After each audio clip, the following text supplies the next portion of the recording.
বিহু আমাৰ জাতীয় উৎসৱ। বিহু অসমৰ জাতীয় উৎসৱ।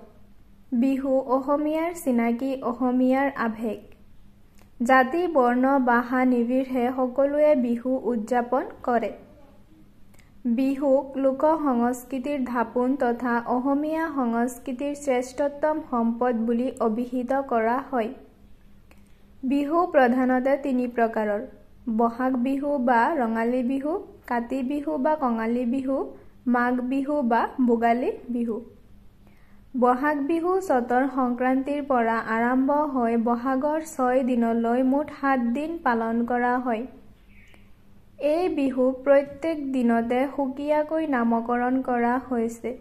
সেয়া হ'ল গৰু বিহু, মানুহ বিহু, গোসাই বিহু, তাঁতৰ বিহু, নাঙলৰ বিহু, জীয়ৰী বা চেনেহী বিহু আৰু চেৰা বিহু। এই 7টা বিহুকে অসমীয়াৰ 7 বিহু বুলি জনা যায়। আহিন আৰু কাতি মাহৰ সংক্ৰান্তিৰ দিনা কাতি বিহু পালন কৰা হয়। এই সময়ত ভঁৰালত ধান প্ৰায় শেষ হয় আৰু ধান চপাবলৈ যথেষ্ট সময় থাকে।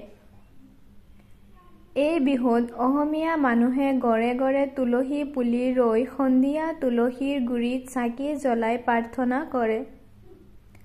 ঘৰৰ চোতালৰ চাৰিওফালে আৰু খেতি পথাৰত শস্যৰ মংগল কামনা কৰি লখিমী আদৰিবলৈ চাকি জ্বলায়। পুহ আৰু মাঘ মাহৰ সংক্ৰান্তিৰ দিনটোক মাঘ বিহু হিচাপে পালন কৰা হয়। এই বিহু পালনৰ আগে আগে ধান খেতি চপাই ভঁৰাল ভৰাই ৰখা হয়। এই সময়ত অসমৰ সকলো মানুহৰ ঘৰতে খোৱা লোৱাৰ নাটনি নাথাকে। একেবাৰে দৰিদ্ৰ ঘৰ হ'লেও এসাঁজ আনন্দ কৰি খোৱাৰ সম্বল থাকে। সেইকাৰণে এই বিহুক ভোগালী বিহু বুলিও জনা যায়। বিহুত প্ৰতি ঘৰতে গৃহিণীসকলে বহু ৰকমৰ পিঠা পনা বনায়। মেজিঘৰ বা ভেলাঘৰ বা ডেৰাঘৰ মাঘ বিহুৰ আন এক বৈশিষ্ট্য। বিহুৱে অসমীয়া সংস্কৃতি সভ্যতাক এক নতুন মাত্ৰা প্ৰদান কৰিছে।